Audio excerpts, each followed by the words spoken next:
Self-confidence is when you are free of self-doubt and believe in yourself and your abilities. It is one of the main components needed in order to chase and achieve your dreams.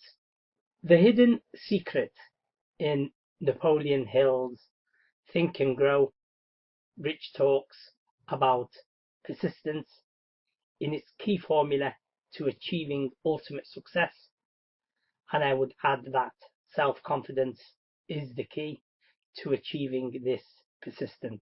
Anger is something that we all have to deal with from time to time. It is virtually impossible to stroll through life without becoming angry. In fact, one of the worst bouts of anger you can have is actually with that person staring back at you in the mirror. When something or someone upsets you, it is extremely important. If you are not worthy of forgiveness, how can you ever experience real happiness? I'm not suggesting that you run out and berate yourself who has ever done you wrong. I am merely stating that harboring anger will eventually catch up with you, making it very difficult, if not impossible, to partake in the happiness that would otherwise be available to you. So in that case, it is perfectly normal and natural to become upset or angry with ourselves or yourself. Perhaps someone insulted you, hurt you, cheated or betrayed you. Maybe you actually let yourself down by not playing by the rules or accomplishing a goal that you had set out to achieve. Conceivably, you unintentionally or worse, intentionally harmed someone. While none of this is noble, it is crucial to let it go. If possible, try to talk through it. If you are angry with someone else, let them know how you feel. Try not to speak to them with phrases like, you did this or you made me feel like that, but instead use expressions like, after our conversation, I feel like, use is rather that, yours. It will do wonders for hashing it out. With forgiveness comes peace, and with peace, happiness may begin to flow. Therefore, it is important to remember that happiness begins with forgiveness. Ricky Powell owns the website ichosehappiness.com, where he shares an abundance of ways to ignite the happiness within you and all around you. A humorous story about always having a positive attitude, and it's also contributed by Chris Cade. Let me tell you a story about this. There was once a woman who woke up one warm morning, looked in the mirror, and noticed she had only 3 hairs on her head. Well, she said, I think I'll braid my hair today. So she did, and she had a wonderful day. The next day she woke up, looked in the mirror, and saw that she had only 2 hairs on her head. She said, I think I'll part my hair down the middle today. So she did, and she had a grand day. And then the next day she woke up and looked in the mirror and noticed that she had only 1 hair on her head. Well, she said, today I'm going to wear my hair in a ponytail. So she did, and she had a fun day. The next day she woke up, looked in the mirror, and noticed that there wasn't a single hair on her head. So she exclaimed, I don't have to fix my hair today. And that's how she thought. So these are reflective questions. Often when we read spiritual stories, they leave us feeling warm and fuzzy, but then we soon forget about them and miss out on an opportunity to be affected deeply and profoundly. This reflection questions will help you get the most out of your experience with reading and exploring the story. The questions are designed to help you find your answers. List 3 things in your life that are currently troubling you, then pick one of them. What are 2 ways to which they might be able to positively view the situation you choose? Obviously, this story is trying to show us how we can maintain a positive perspective when bad things happen. If you've already answered reflection questions, you've found how this is true in your own life as well. What is at least one other important message in the story? From question 1, take one of the 2 remaining situations that are troubling you. What are some humorous ways that somebody might be able to look at those situations to help ease a bit of the tension?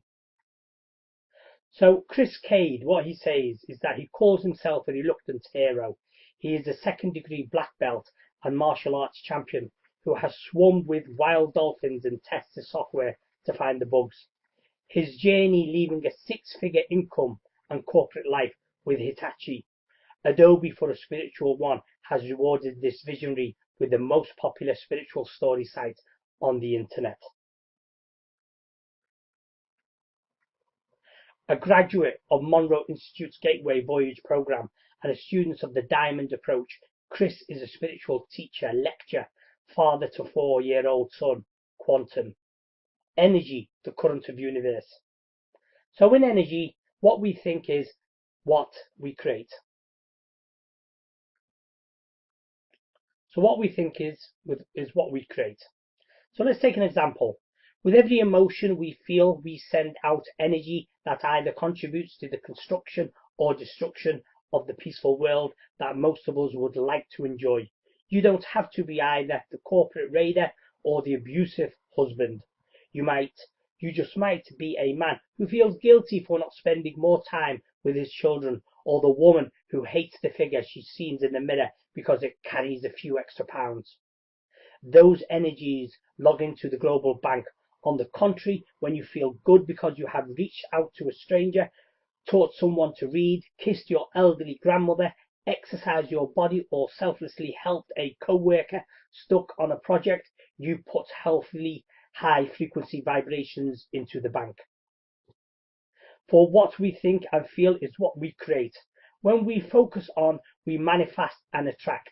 If we turn the attention to envisaging the world in which we want to live through time, effort, and shared vision, we can begin to mold and shape it to that image. It is through our vision, the tool of our imagination, that we emit the energies that transform. Through the harnessing of joyful imaging, creating loving mind pictures of a kinder world, we transform and replace the negative, low-frequency energies that have dominated the past. This is because high-frequency energies are far more powerful than the opposite. These energies resonate with the universe desire to give mankind the peace and contentment it desires. So why have we come to this place of worldwide desperation? It is because we have relegated our creative visionary power to people who are consciously or unconsciously driven by fear. Fear is the most potent kind of global pollution. What we believe consciously or subconsciously determines how we perceive the world, and more importantly, the world itself. So in this situation, it is time we cleanse ourselves of fear and take back the power. We are the ultimate creatures. It is time we remember who we are and why we are here. Using the positive techniques of conscious creation. Think about how many times before you wished for something that came to pass. Your desires, your emotions, and the positive energies you emitted manifest your wish. Your manifestation is because level you believe you could. We could do the same with the world around us by using conscious creativity, envisaging the world we want, making it real in our minds and heart before it becomes real in the physical plane. There is no need to feel foolish or powerless thinking that you are just one person.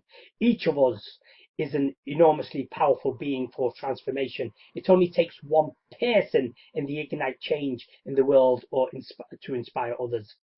Margaret Mead understood that she said, never doubt that a small group of thoughtful, committed citizens can change the world. Indeed, it's the only thing that ever has. But you will no longer be just one or even a few. We are approaching a spiritual crossroad on this planet where millions of people are realizing there must be something more, something better.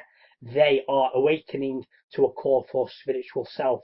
Spiritual self-responsibility and global cleansing. It is a summons for us to evolve to a higher consciousness of being. It's time to learn we are one with the universe and we have the power to create our own reality, both personally and at a consensus reality. As you begin your vision for personal and global transformation, others will match your high frequency energies and desires like a turning fork resonating with other vibrations on the same frequency.